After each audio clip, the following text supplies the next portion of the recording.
وَإِلَى مَدْيَنَ أَخَاهُمْ شُعَيْبًا قَالَ يَا قَوْمِ اعْبُدُوا اللَّهَ مَا لَكُمْ مِنْ إِلَٰهٍ غَيْرُهُ قَدْ جَاءَتْكُمْ بَيِّنَةٌ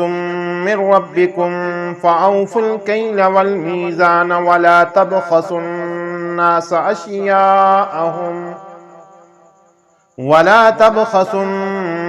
أَشْيَاءَهُمْ وَلَا تُفْسِدُوا فِي الْأَرْضِ بَعْدَ إِصْلَاحِهَا ذَلِكُمْ خَيْرٌ لَكُمْ إِن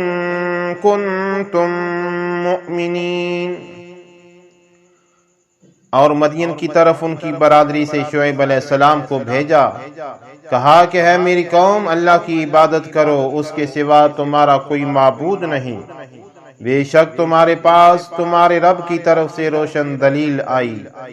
تو ناپ اور تول پوری کرو اور لوگوں کی چیزیں گھٹا کر نہ دو،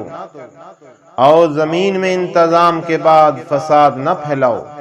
یہ تمہارا بھلا ہے اگر ایمان لاؤ۔